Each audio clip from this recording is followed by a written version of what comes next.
आज हम एनसीसी के पाठ्यक्रम से संबंधित वीडियोज बनाने चल रहे हैं। इस कार्यक्रम में आप सभी का स्वागत। एनसीसी के पाठ्यक्रम में निर्धारित एक पाठ्य विषय है यूनिटी इन डाइवर्सिटी, विविधता में एकता। आज हम देखेंगे कि किस प्रकार से भारत में इतनी विविधताओं के बावजूद भारत एक सूत्र में बंधा हुआ है। भारत के सभी लोग एक राष्ट्र की भावना से भरे हुए हैं। आप जानते हैं कि भारत में कुल 28 राज्य वर्तमान में हैं और 8 केंद्र शासित प्रदेश हैं। विभिन्न प्रांतों की भाषा, बोली, पहनावा, रहन सहन, वहाँ की संस्कृति भी कई मायनों में अलग अलग है। विभिन्न धर्मों के लोग भी भारत में रहते हैं, हिंदू, मुस्लिम, सिख, ईसाई।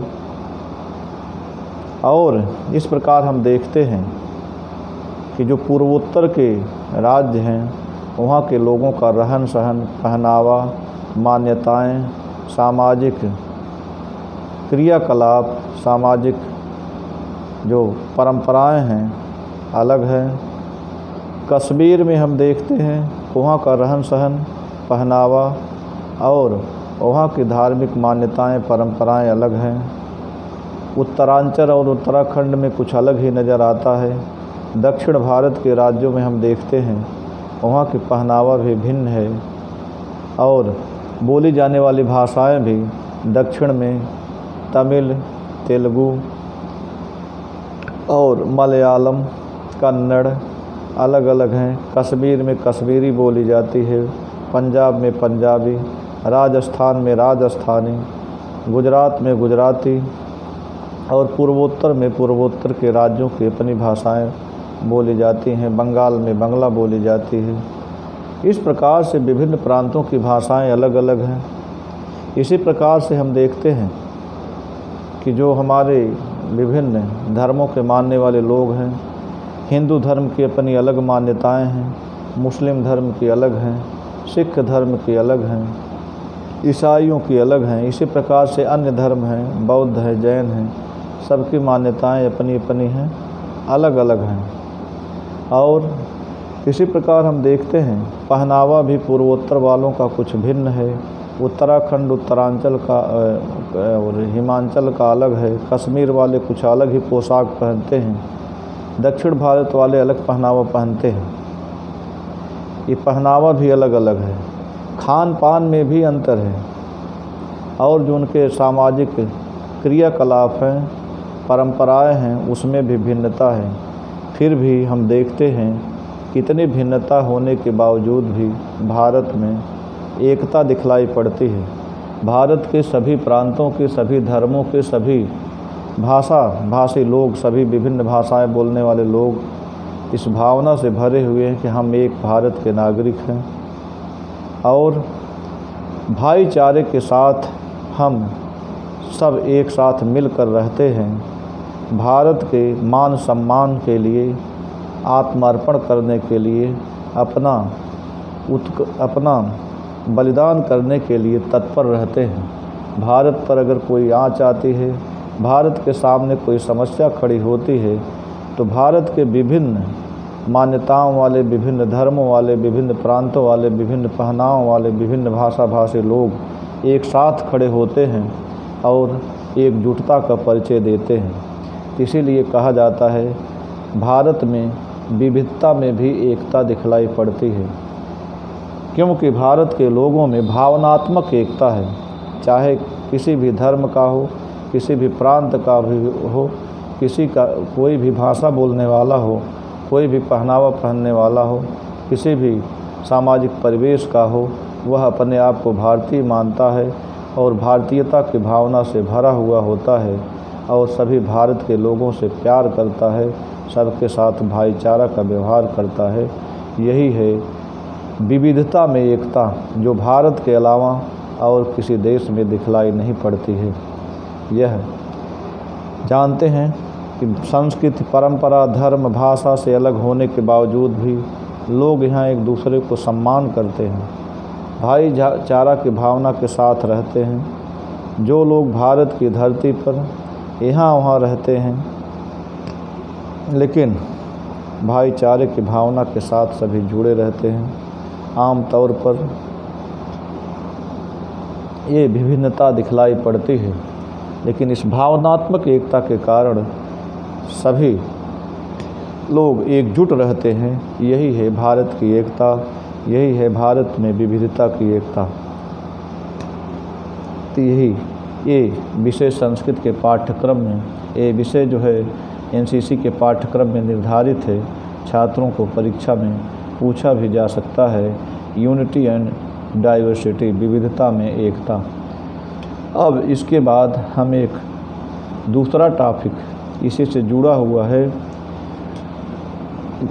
Role of NCC in nation building, राष्ट्र निर्माण में एनसीसी की भूमिका। आखिर राष्ट्र निर्माण में एनसीसी की क्या भूमिका है, इसको हम जो है देखें। आइए देखते हैं role of NCC in nation building, राष्ट्र निर्माण में एनसीसी की भूमिका। आप जानते हैं किसी भी राष्ट्र के निर्माण में महत्वपूर्ण भूमिका युवाओं की होती है। नौजवान ही किसी राष्ट्र का निर्माण करने में सबसे महत्वपूर्ण कारक हैं। तो हम देखेंगे कि किस प्रकार से एनसीसी राष्ट्र के लिए एक कुशल राष्ट्र निर्माता के रूप में युवकों को तैयार करती है। इसको हम एनसीसी के उद्देश्य से ही राष्ट्र निर्माण में एनसीसी की भूमिका को रेखांकित करेंगे। आप देखें एनसीसी के जो मुख्य उद्देश्य हैं, पहला है स्वयं सेवक युवाओं को जीवन के सभी क्षेत्रों में आश्वस्त, प्रतिबद्ध और सक्षम नेता बनने के लिए प्रशिक्षित करें। एनसीसी क्या करती है? स्वयं सेवक युवाओं को जीवन के सभी क्षेत्रों में आश्वस्त, प्रतिबद्ध और सक्षम नेता बनने के लिए प्रशिक्षित करती है।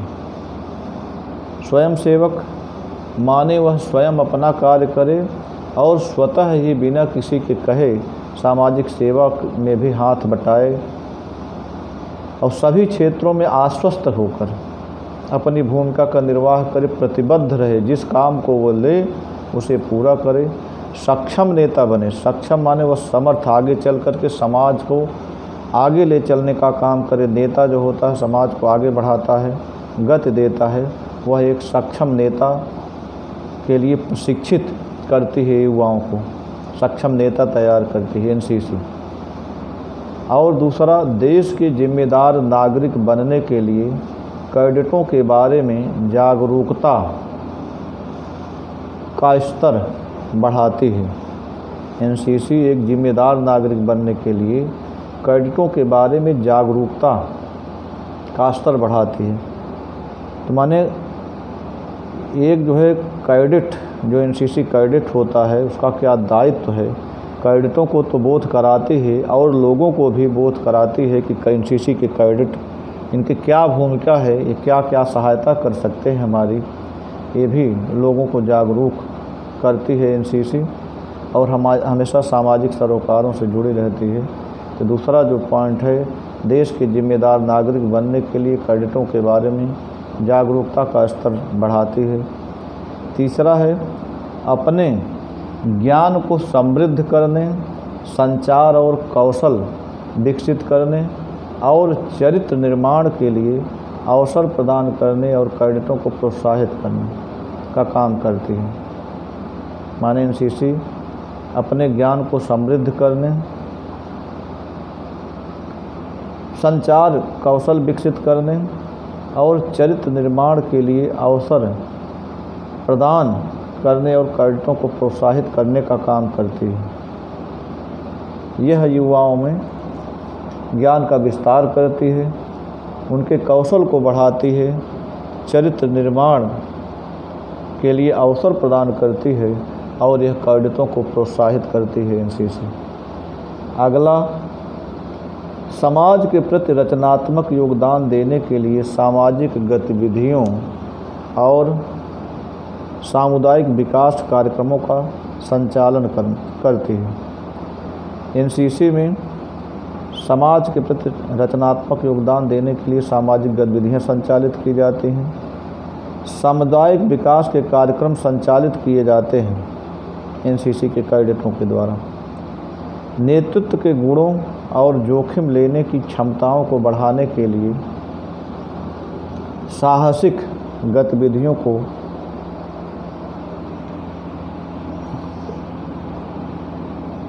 कम करना, नेतृत्व के गुणों और जोखिम लेने की क्षमताओं को बढ़ाने के लिए साहसिक गतिविधियों का कार्य करना। एनसीसी क्या करती है? नेतृत्व के गुण बढ़ाती है, जोखिम लेने के लिए क्षमता बढ़ाती है, युवा जोखिम लेकर के कार्य करने के लिए आगे बढ़ें और साहसिक गतिविधियों का कार्य भी इसमें किया जाता है, जिससे युवा प्रेरणा लें, आगे साहसपूर्ण होकर, साहस से युक्त होकर कार्य में लगें, देश सेवा में लगें। देश की छवि को विदेश में पेश करने के लिए सद्भावना राजदूत लॉन्च करने के लिए एक मंच प्रदान करती है एनसीसी। देश की छवि को विदेश में पेश करने के लिए सद्भावना राजदूत लॉन्च करती है, जो एक कैंप के माध्यम से लड़के दूसरे देशों में सद्भावना दूत बन करके जाते हैं एनसीसी के कैडेट और अपने देश की छवि को वहाँ प्रस्तुत करते हैं। अगला पॉइंट है सशस्त्र बलों, नेतृत्व कौशल और सैन्य मूल्यों के बारे में जागरूकता विकसित करने के लिए सैन्य प्रशिक्षण का संचालन करना, कैडेटों को सशस्त्र बलों में शामिल होने के लिए प्रेरित करने के लिए वातावरण प्रदान करना। एनसीसी सशस्त्र बलों और नेतृत्व कौशल तथा सैन्य मूल्यों के बारे में जागरूकता विकसित करती है कैडेटों में। इन मूल्यों के बारे में जागरूकता विकसित करने के लिए सैन्य प्रशिक्षण का संचालन किया जाता है एनसीसी में। कैडेटों के सशस्त्र बलों में शामिल होने के लिए उनको प्रेरित किया जाता है और एक वातावरण बनाया जाता है जिससे अधिक से अधिक युवा सेना की ओर प्रेरित हों, सैन्य प्रशिक्षण लें, सेना में जाकर अपनी भागीदारी सुनिश्चित करें। इस प्रकार एनसीसी के उद्देश्य के माध्यम से राष्ट्र निर्माण में एनसीसी अपनी भूमिका का निर्वहन करती है।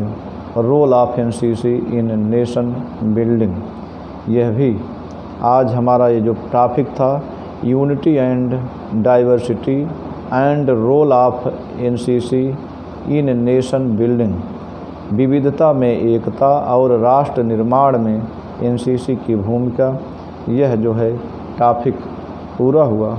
अगले टॉपिक में हम फिर मिलेंगे, तब तक के लिए धन्यवाद।